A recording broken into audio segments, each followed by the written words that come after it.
আজকে 2007-এর একটা এক্সিও নিয়ে আসলাম, যেটা থেকে আমাদের ড্রাইভার ভাইরা এটা থেকে মাসে 50 থেকে 70 হাজার টাকা ইনকাম করার জন্য একটা গাড়ি খুঁজতেছেন। তাদের জন্য একটা এক্সিও গাড়ি নিয়ে আসলাম, 2007-এর মডেল, 13তে রেজিস্ট্রেশন গাড়িটা।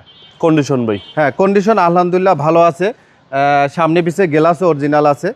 এক কথায় বলবো যে অসাধারণ, কোনো কাজ নেই। হ্যাঁ, তো যারা শুধু এক্সিও গাড়ি খুঁজতেছেন তারা শুধু নেবেন আর চালাবেন। আলহামদুলিল্লাহ একদম ফিক্সড প্রাইস বলে দিবেন। হ্যাঁ, একদম বলে দেব। ভিতরে উডেন করা আছে আলহামদুলিল্লাহ, টিপটপ কন্ডিশন।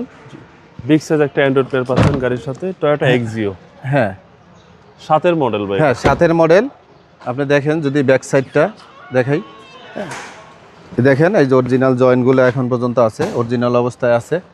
ঠিক আছে, কোনো হিটিং ইস্যু তো পাই নাই? না না, কোনো কিছু নাই আলহামদুলিল্লাহ। সিএনজি করা আছে 60 লিটার। জি, ঠিক আছে, সবকিছু কমপ্লিট করা আছে। জি আলহামদুলিল্লাহ, সবকিছু এভরিথিং ওকে।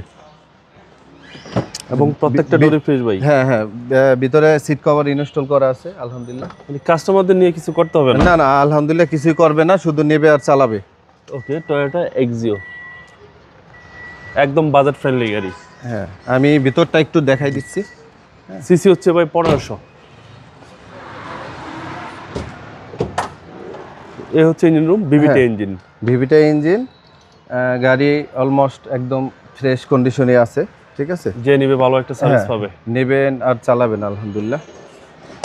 ভাই মডেল হচ্ছে 2007। হ্যাঁ, 2007-এর মডেল, 13তে registration, papers up to date করা আছে আলহামদুলিল্লাহ। ভাই দামটা কত চাচ্ছেন? হ্যাঁ, দামটা রিজনেবল প্রাইজে দিব আমি। মার্কেট চ্যালেঞ্জ করা দাম আলহামদুলিল্লাহ। এটার দাম পড়বে 12,30,000 টাকা। কথা বলার সুযোগ কি আছে? কথা বলার তেমন সুযোগ নাই, কিছু আসলে একটু ডিসকাউন্ট করার চেষ্টা করবো ইনশাল্লাহ। আপনার মোবাইল নাম্বার? হ্যাঁ, মোবাইল নাম্বার হলো 01920947777। Showroom address? হ্যাঁ, শোরুমের অ্যাড্রেস হলো খিলগা আনসার হেডকোয়ার্টারের পাশে 280 নম্বর হাউস, 11 নম্বর রোড, সি ব্লক, রুদ্র এন্টারপ্রাইজ। হ্যাঁ, রুদ্র এন্টারপ্রাইজে চলে আসবেন আপনারা গাড়িটা দেখার জন্য। ভালো থাকবেন। আসসালামু আলাইকুম। ওয়ালাইকুম আসসালাম ওয়া রাহমাতুল্লাহ।